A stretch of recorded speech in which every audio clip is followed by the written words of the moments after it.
A'udhu billahi minash shaitanir rajim. Bismillahir rahmanir rahim. Littafi mai suna Hasashe ko Buri kashi na 1 wanda alƙalamin Sakinat Abdallah wato Pretty SK ta rubuta wanda ni ƙauna nake karanta muku. Hasashe ko Buri, a powerful story filled with dreams, struggle and destiny. Ka shirya, wannan ba labari bane na wasa. It is a journey into the heart of dream and reality. Rayuwa tana tafiya, kowa na da burinsa amma ba kowa ne ke iya cimmawa ba. Some dreams are sweet, hope, order a silent but true. Hasashe ko buri. Abuja Sardauna Crescent City mota ce ta shiga wani babban gida wanda kaf layin shine makura a haduwa. Gidan mai bene ne ya haɗu masha Allah. Black gate ne wanda design ɗinsa abin tsayawa ne kallo ko in ce background ne na musamman. Ciki kuwa interlock ne a zube ya malale cikin gidan, ga flowers da aka zagaye harabar gidan da shi. Sannan daga can gefe akwai garden wanda ke ɗauke da bishiyoyi na fruit daban-daban. Sai wani gefe guda parking lot ne inda motoci uku har da wanda aka shigo yanzu. Kiran sport blue da kiran BMW ash, sai wanda aka yi parking Rolls Royce white. Take aka bude kofar motan tare da fitowa. Tsayawa ne cak dan ganin wa zai fito. Sai ga wani haɗaɗɗen Hamson guy, akalla ba zai wuce 27 years ba. Saurayi mai jini a jika ba ƙarya, daga sama har ƙasa kyakkyawa ne, haka kuma maji ƙarfi. Ba fari bane, irin chocolate color din nan ne, wato irin aikin din nan mai garesa da ƙyalli. Yana da tsayi haka kuma faɗi ma sai masha Allah. Tafiya ya fara yi cikin gidan cike da natsuwa, wato tafiya ya fara yi cikin gidan cike da natsuwa da ya zama mai abokin rayuwa. Masha Allah, masha Allah. Wannan irin gidan ko ina iya cewa aljannar duniya. Babban falo ne irin wanda nake gani a fina-finan ƙetare. Komai na ciki royal blue ne da fari, komai na walwal. An zuba kujera a babban falon ɗin inda ya ci set 4, sannan ga wata arniyan TV mai rai da lafiya, ga wani labulaye masu matukar kyau, ba makusa a falon. Sannan da gani ba na zaman mutum ɗaya bane, domin tsaf family guda za su iya zama a wadace. A hankali saurayin nan ke bin ko ina da kallo. Take ya saki wani murmushi mai sanyi, sannan ya buɗe baki cike da taushin murya ya ce, "Soon burina zai cika a wannan gidan," ya faɗa yana zama kan ɗaya daga cikin kujerun falon. A garin Kaduna kuwa Polytechnic mota ce ta shigo cikin makarantar ƙirar Bugatti da uban gudu wanda ya sanya mutane kaucewa daga hanya. Parking lot ta nufa sannan ta ci uban birki. An ɗauka minti 3 kafin aka buɗe mazaunin direba. Kafarta ce ta fara sokowa cikin takalmin sneakers black, sannan sai ta ɗauki ɗan lokaci kafin ta fito daga ɗayan. Ta fito da gaba ɗayanta. Wow! Masha Allah! Budurwa ce ta sauka cikin shigar abaya black, sai ta yafa veil ɗin a kanta. Kana iya hangen yadda gashin kanta ya kwanta yayi kyau sosai. Ice glass ta cire tana danna kaki ɗin. Tafiya ta fara yi cikin natsuwa da aji. Kowa binta yake da ido don yadda shigan ya hauta tankar ba school ta zo ba. Direct department ɗinsu ta shiga kai tsaye, tana shiga aka hau ihu sauran student ɗin. Ɗaya daga cikin kujerun cikin ajin ta nufa ba tare da ta ce komai ba, tana zama. Sauran 'yan matan da ke gun suka ɗan yi murmushi da ganin shugabarsu ta iso. Ɗaya daga cikin ladies ɗin ne ta ce, "Maimun, kina kashe mu da wanka fa." Sai a lokacin ta kalle su sannan ta buɗe baki a hankali ta ce, "Ladies, a gajiye na zo school. Da ba don akwai test ba wallahi ba zan zo ba, kuma gashi yau na makara sosai." 'Yar dariya suka kwashe, sannan wata ma ta ce, "Daɗina da ke Maimun akwai ɗaukar serious. Yanzu fa kika zo, ko gaisuwa ma ai mayi." Ta kalla friend ɗin tasu su uku, su ma 'yan mata ne masu ji da class, kyau da ƙuruciya. Mary kenan, ban son carry over, an kuma level na ƙarshe ne, dole mu mai da hankali. Ma'aish ga ɗinkin can ya iso. Wacce ke gefen Mary ta faɗa tana kallon wani ɗan saurayi da ya shigo. Mohi, ina yawan faɗa miki ki daina haɗa ni da wancan yaron. Ladies, ku tashi mu ɗan zagaya mana tunda an sanar sakashin ba lafiya. Ba musu suka miƙe kowa cikin shigar da ta hauta. Suna fara tafiya, kowa na class ɗin yana bin su da idanu don suna burge jama'a da yawa. Hatta lecturers ma in sun ga wannan tawagan sai sun bi da idanu. Su ne ake ma take da M ladies domin duk su huɗu sunansu da leta M suka fara.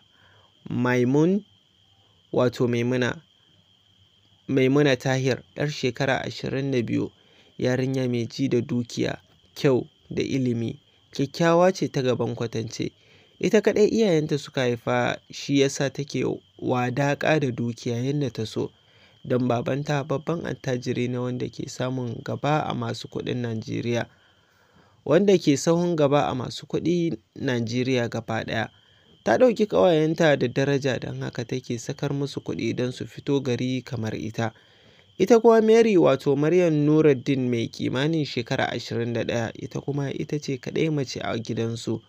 Babanta babban soja ne, ya mutu tun tana ƙarama. Tana da yayyi maza 4 wanda suka maye mata gurbin mahaifinsu. Ita ce ƙarama kuma dukkaninsu sojoji ne suma, duk suna ji da ita. Hakan yasa take wadaƙa da abin da suke bata. Haka kuma mahaifiyarta babban likita ce. Ma'ishat Muhammad Sani, shekarunta 21, yarinya mai ji da ƙwalisa da kyau. Iyayenta sun rasu, tana zaune ne a gidan yayarta wadda ta yi aure. Mijin yayarta ne yake ɗaukar nauyin karatunta. Akwai dai rufin asiri na Ubangiji, amma rayuwar Ma'isha daban ne, tana son ƙarya da harkar manya. Sai Muhibbat Yakubu mai shekara 22, yarinya ce ita ma mai son duniya da shiga cikin manya. Mahaifinta malamin Islamiyya ne. Haka dukkan yaran gidan duk sun yi saukan Alkur'ani kuma suna koyarwa a Islamiyya. Ita ma ba baya ba wajen kyau da wanka. Ita ce kaɗai a gidan ta dage sai ta yi karatu mai zurfi. Da taimakon mahaifiyarta ta shiga daga nan kuma Maimun take biya mata. Kusan ko da yaushe cikin aron sutura take don ita ma ta cinye wankan.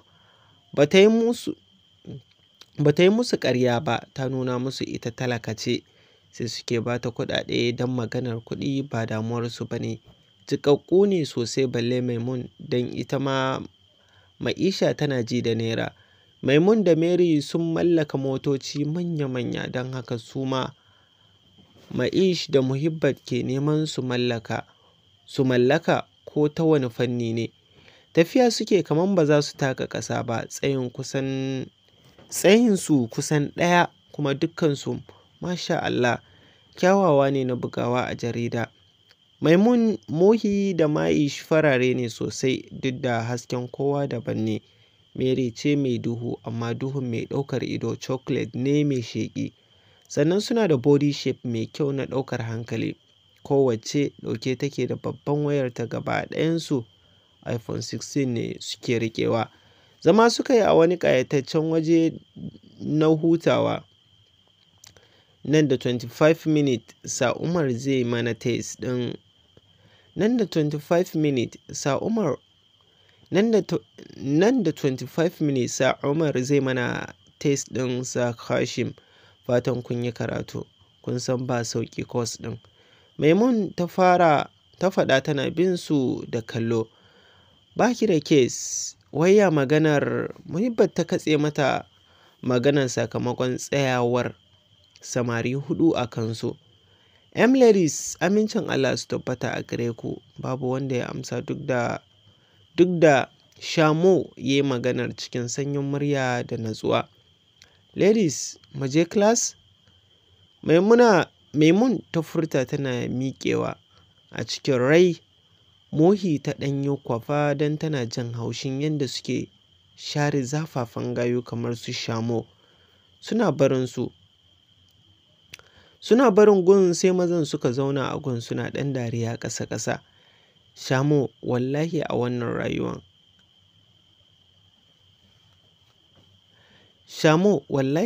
rayuwan kar ka sha wuya. Kawai ka yi wuf da ɗaya daga cikin wa'incan shikenan. Ka huta da komai, ka zama mijin hajiya mai capacity. Dariya suka sanya, sai ɗaya shi ma ya ce, haka ne Abdul, ni Muhi ta fi tafiya da imani na. Ina ma ta amince min na aure ta, kaga shikenan na ja 'yan canji sosai. Na rasa me ya shiga tunaninku. Ni wallahi da gaske nake son Maryam ba don kuɗinta ba. Sannan ina son na mallaka nawa kuɗin da inganta rayuwarta. Abbas kenan. Ana maganar capacity kana shirme. Wani inganta rayuwarta bayan a ingantacce take. Rayuwar yanzu sai a hankali. Najeriya ba aikin yi, ni ba zan tsaya ɓata ma kaina lokaci gurin neman aiki ba. To mu matasa ya za mu yi? Wallahi mace irinsu kawai nake nema mai dukiya. Dariya suka kuma yi don Shamo akwai son duniya da son hutu. Gashi ɗan talaka. Wait, Abbas, kai Mary. Abbas, kai Mary. Shamo, kai Mohi. Abdul, kai kuma Ma'ish. Ni kuma jagaba, shugabar tawaga, wato Maimun. Aibi shegen kura. Kai ne ai ka kwashe duka ganimar. Kowa ya san irin dukiyar mahaifin Maimun. Gashi ita kaɗai ce. Kana aurenta kai za ka maye dukiyar. Sannan ka yi karatu ba maganar rainin. Gashi ita kaɗai ce. Kana aurenta kai ka zama maye. Kai za ka maye dukiyar. Sannan ka yi karatu ba maganar raini. Ba maganar raini mutumina. Shamo ya kai maganar yana imajin wannan lokacin ya zo musu. Ba ƙarya wallahi. Yanzu mu je class.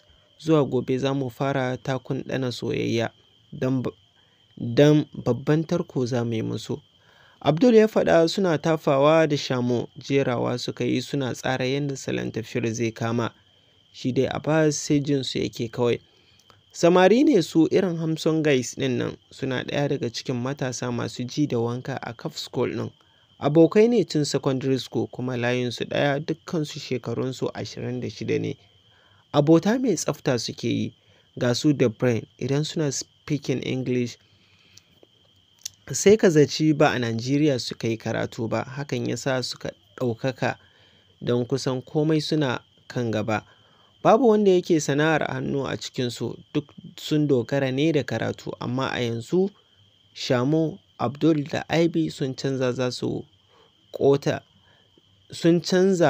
ko ta yaya ne so suke su aura mace mai dukiya domin su huta.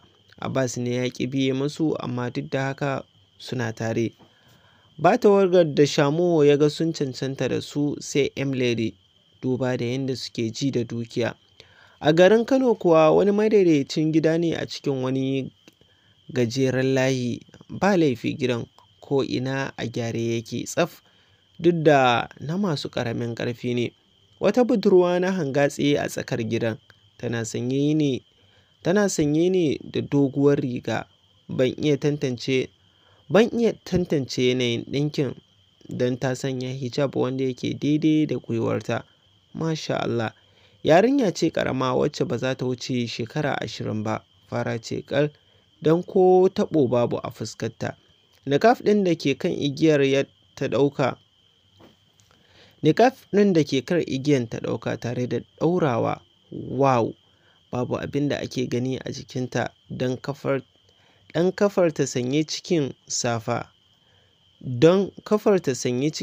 Haka hannunta ma. Hatta ƙwayan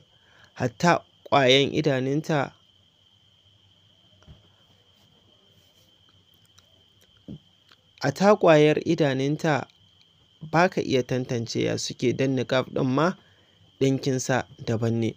Jakarta wanda yana kan kujera ta ɗauka tare da riƙewa sannan ta haɗa hannu ta tafa da ƙarfi. Jin shiru ya sa ta kaɗa kai don ta tuna mahaifiyarta tana bacci. Fita ta yi tana mai addu'an fita daga gida. Tafiya take a hankali cikin taka tsantsan har ta isa bakin titi. Hannunta ta sa ta tare napep ɗin da ya taho. Take ya tsaya daidai ita sai ta buɗe jakarta sannan ta ba shi wani fefa. Amma ya yi ta duba sai ɗan dattijon. Ta ba shi wani ɗan fefa. Amma ya yi ta duba bai gane ba. Sai ɗan dattijo ya ce, kurma ce ke? sai ta ɗaga mai kai. Babban titi 250 ne, amma ko ban 200, ya faɗa yana miƙa mata fefa. Ta amsa tana mai alamar godiya sannan ta shiga ciki. Bayan sun hau titi da kyau ta lumshe idanunta tana magana a cikin ranta har suka isa wajen. Kuɗin ta bashi ya bata canji sannan ta kalla babban wajen da ya ajiye ta. A hankali ta sauke ajiyar zuciya sannan ta fara tafiya cikin wajen. Direba ne ya bi ta da idanu don ta bashi tausayi. A tsakiyar cikin filin gidan TV na Goodness TV. A tsakiyar cikin filin gidan TV na Goodness TV. Gidan TV ne da yake taka babbar rawa a hajar Kaduna. Ta tsaya tana mai bin mutane da kallo don akwai mutane. A tsakiyar cikin filin gidan TV na Goodness TV. Gidan TV ne da yake taka babbar rawa a jihar Kano. Ta tsaya tana mai bin mutane da kallo don akwai mutane ba laifi. Kowa na harkokinsa. A cikin ranta ne ta furta, "Ya Allah, ba don ni ba don halina ba. Don soyayyar da kake wa Annabi Muhammad sallallahu alaihi wasallam ka sa a yau na haɗu da CEO. Ya mun interview sannan na ci tare da fara aikin nan. Ya Allah ka cika mun burina." Ta kai nan tana jin hawaye a cikin idanunta. Sai ta ci gaba da tafiya tana mai ambaton Allah. To fa masu sauraro kada ku shagala, muna cikin littafin nan ne mai suna Hasashe ko Buri, wanda Pretty Jajirtattu ta rubuta, wanda ni ƙauna nake karanta muku. Ba wasa, hasashe ko buri tafiyar wannan daban ne, domin akwai abubuwan ban mamaki, taɓa zuciya, ruɗani da zalama irin na ɗan adam. Mu dai zuwa. A cikin garin Kaduna bayan an kammala test aka yi lecture sannan aka tashi. A parking lot suka tsaya suna ɗan tattaunawa. Daga baya Maimun da Ma'ishat suka hau motar Maimun suka bar school ɗin. Sannan ita ma Muhibbat ta shiga motar Maryam don sun fi kusa suka bar school ɗin. Da idanuwa suka bi motar Maryam da ya bar makarantar. Wani ɗan saurayi ne ke ratsa zuciya. Abbas. Wani ɗan sanyi ne ke ratsa zuciyar wani ɗan sanyi ne. Da idanuwa suka bi motar Maryam da ya bar makarantar. Wani ɗan sanyi ne ke ratsa zuciyar Abbas. In dai ya ga wani abu na Maryam, balle da ya hangi fuskarta. Trekking suka sha har gida duk da akwai nisa sosai. Bayan sun shiga layin nasu wani gida suka shiga inda ba za ka yi tsammanin ganin su ba. Ɗakin da ke zauren gidan suka zazzauna kan katifa. Gidansu Abbas ne da Shamo don su gidansu ɗaya. In fact yaran kishiyoyi ne, amma babu mai ganewa don wata muguwar shaƙuwa ce tsakaninsu. Ibrahim da Abdul kuma duk maƙota ne, amma a nan suke kwana, inda suka yi kofa ta waje. Da yake ɗakin ba laifi akwai girma, katifar biyu suke amfani da shi, sannan ga tsohuwar wardrobe ɗinsu wanda a nan suke sanya kayansu. Sai kuma rentin da suke yi wajen ado, wajen mai wanki. Sai kuma rentin da suke yi wajen ado mai wanki. Na samo number ɗin M-Ladies na tura muku. Ta WhatsApp. Shamo ya faɗa tare da ciro arniyan wayansa. Wow mutumina, a gun Zubaida ka samu ko? Mana sai ku fara gina love ɗin tun yanzu, balle kai Aibi ka san Maimun akwai ji da kai. Dariya suka yi sannan Abbas ya ce, Allah ya ganar da ku, don wannan hanyar akwai matsala. Kar ka mana mugun baki. yanda kake son Maryam haka muke son namu. Daina tada jijiyar wuya. Ni kun ga na fita don yau zan fara zuwa gareji. Dariya suka kwashe suna mai a dawo lafiya. Shi kan ko a jikinsa ya yi waje tare da nufan gareji don fara aikin da ya sha wuya aka bashi don wai ya girma sosai. Ma'ish kuwa a kofar gidansu Ma'ish ta faka sannan suka yi sallama tare da rabuwa. Ba ƙarya gidansu Ma'ish ya haɗu sosai. Ciki ta shiga a inda ta hangi mota baƙa a harabar gidan tana mai cin burin ta fara zuwa school da ita. Wani falo ta shiga wanda ya gaji da haɗuwa. A kujera ta zauna tana kallon TV da ke aiki. Ta jima babu motsin kowa sai daga bisani wata mata ta fito daga ɗaki. Ma'ish kin dawo? Matar da a kallo ɗaya za ka ga mugun kaman da suke yi sai dai shekaru ne bambanci. Anti na dawo, ta faɗa da ƙyar. Lafiya? Me aka miki? Wacce ta kira da anti ta nufe ta da sauri. Dafa ta yi tare da sanya hannu ta share mata hawayen idanunta. Faɗa min, what is wrong? Anti ta faɗa. Na faɗa miki I need my own car but sai wasu hawayen da sauri ta miƙe tare da barin falo.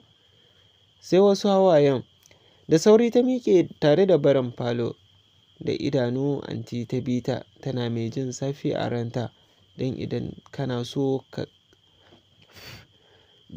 kana so ka ganta a wani hali ka taɓa mata Ma'ishat. Bara Alhaji ya dawo dole ya san abin yi domin burina shine faranta miki. Tana shiga ɗakinta ta kulle tare da hawa kan gadonta wanda ya gaji da tsaruwa. Ta san dole anti ta ɗau mataki. Ɓangaren Mary kuwa Mary na yin horn aka buɗe mata sannan ta shiga tana yin parking ta nufi cikin falonsu. Masu aiki ne kawai ta tadda don har lokacin mom ɗin ba ta dawo ba. Ba laifi nan ma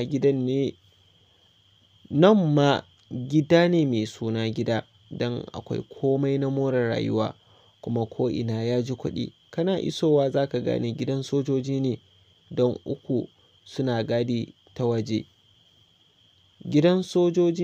guda uku suna gadi ta waje. Haka ciki akwai mutane 5 manyan sojoji masu ƙarfi.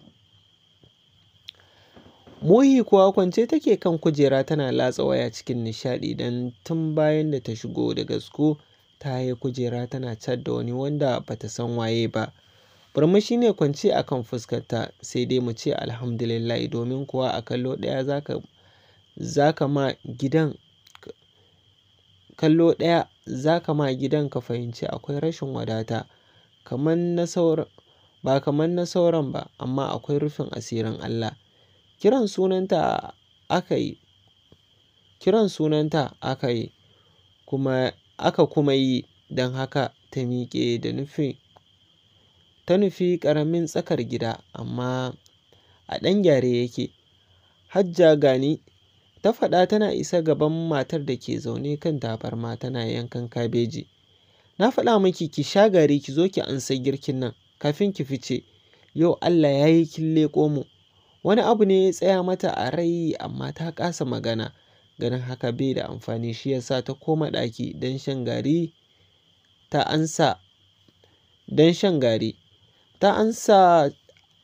ansa aikin kafin ta bar gidan zuwa inda take kwana. Maimun kuwa wani haɗaɗɗen place ne mai matuƙar haɗuwa. Yana bene haka kuma wani haɗaɗɗen palace ne mai matuƙar haɗuwa. Ga bene haka kuma ga tsari. Stairs. Maimun ta fara takawa zuwa bedroom ɗinta bayan ta shiga aljannan duniyanta ta shiga bayi ta yi wanka sannan ta fito ɗaure da towel tana tsane dogon gashin da ke kanta.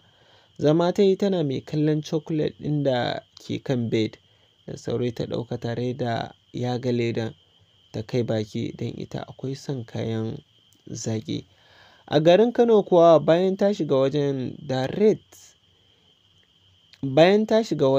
direct inda jiya ta shiga nan ta nufa, tana ta maimaita addu'o'inta a cikin ranta. Ta riga da ta saba duk inda ta bi sai an zuba mata ido irin shigarta don a yanzu ko a jikinta don an bi ta da kallo. Bayan ta shiga wajen da kai ta gaishe su, sannan ta hau layi inda mutane 4 ne gabanta. Daga kallon wajen ta fahimci wanda ake jira yana nan. Wayarta ta ciro tare da rubutu sai ta miƙa ma wacce ke gefenta.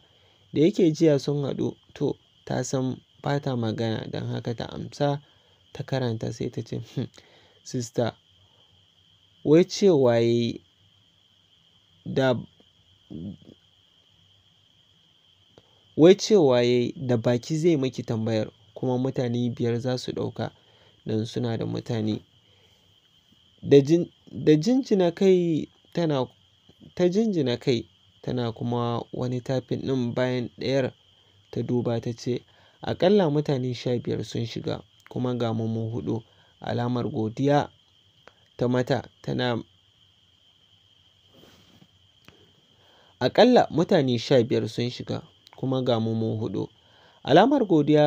tana mai da wayan tare da tsare kofar da kallo har wanda ke ciki ta fito.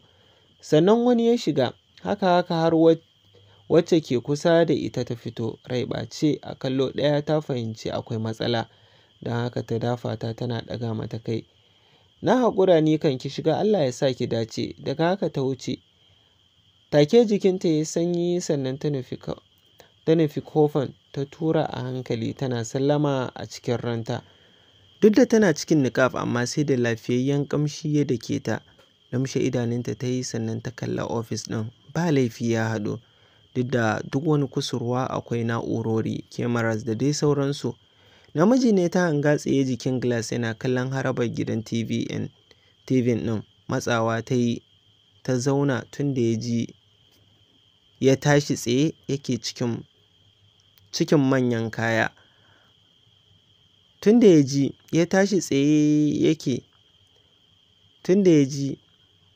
Tashi tsaye yake cikin manyan kaya, hannunsa riƙe da flask tea yana sha a tsaye. Juyawa ya yi tare da nufo inda take tsaye, sannan ya mata alama da ta zauna. A ɗan daburce ta zauna don ya mata kwarjini. Guy ɗin ya haɗu masha Allah, dogo mai cikar kamala, shi ma zama ya yi yana mai kallonta don ko ƙwayar idanunta baya gani. Take wayarsa ta kuma yin ringin sai ya ɗaga. "Darling, still mecece?" Take ta jiyo muryar mace a cikin wayar tana cewa, "Ta yi waje, na faɗa maka ta yi waje kawai. Na ce maka iya maza zalla ne ko? Wannan matan aure ce fa." Ya faɗa yana kuma kallon yarinyar da ke zaune. Juya cameras kanta ya yi kafin ya yi magana ta katse, sannan ya latse-latse a system. Ba a jima ba wayar ta kuma yin ringin. "Ka mata interview ɗin." "Okay my darling." Daga haka ya sauke ajiyar zuciya yana mai faɗin, "Takardu." Da yake ta ciro sai ta miƙa mai ba tare da ta filin rubutun ba. Ya amsa yana dubawa. "Your full name?" Da sauri ta miƙa mai wani paper ya amsa ya kalla. "My name is Amiratul Khairi Sa'adatu Jibrin." Shi ne a rubuce sai ya ɗago da ɗan faɗa. "Ba ki da baki ne? Don kina matan aure ba za ki yi magana ba?" Da sauri ta kuma miƙa mai wani. Kamar ba zai amsa ba sai ya amsa. "Ba na magana, bebiya ce." Take ya ji wani abu ya tsirga a zuciyarsa, sannan ya ji tausayinta sai ya aje. "Na fahimta, kin san kafin na baki aiki dole ki bar labarinki da dalilin son aikin journalist da kuma irin gudumawar da za ki iya bada, sai kuma wani fanni da na ga baki zurfi a karatu ba." Sai kuma wani fanni don na ga baki zurfi a karatu ba. Ɗaga mai kai ta yi sannan ta kori wani littafi tana miƙa mai. Ta cire wani littafi tana miƙa mai. Ya amsa yana mai buɗewa. Burina shine zama 'yar jarida. Shine ya fara cin karo da shi sannan ya ɗago ya kalle ta. Ki je gobe ki dawo misalin ƙarfe 1:30 in dai labarin ki ya gamsar shi kenan. Godiya ta mai da hannu sannan ta fara tafiya. Sai ya samu kansa da bin bayanta da kallo. Da sauri ya ɗauke kai yana cewa, kai, ki gaida min da mijinki. Ban gan shi ba amma ya burge ni da yake sa ki wannan shigar. Murmushi ta yi tana mai ɗaga kai ta fice. Take ya hasaso darling cikin shigar nan za ta yi kyau. Amma ko mutuwa zai yi ba za ta sanya ba. Ya rasa me ke yawo a kansa ne. Da zaran ya bar gida yakan dinga jin wani yanayi a kanta da kuma abubuwa da baya so da tana yi. Amma da ya ji muryanta ko ya koma gida shi kenan sai ya mance. Kallon rubutun da ya yi mai mugun kyau ita ce ta ƙarshe don haka ya buɗe shafin gaba. Labari na mai ɗauke da darasi da haƙuri. Sai ya murmushi ganin rubutun da yawa ya sa ya miƙe sannan ya hau kan sofa ya hau karatu. A garin Abuja kuwa ofis ne wanda yake cike da takardu, zaune yake kan kujera yana latsa system sannan yana kallon screen ɗin. Knocking aka yi ya ba da umarnin shigowa take aka shigo. Wani saurayi ne sa'ar shi yana riƙe da laptop ya ce, abokina na kammala. Sai ya kalli abokin nasa ya ce, good job, yau za ka raka ni wani waje. Na san yanzu burinka kawai kake so ka cika, amma a gani na Okasha ka sauya shawara please. Sai ya bar latsa system ɗin ya zuba ma abokin nasa idanu. Umar, dole na cimma wannan burin nawa. A yanzu biyo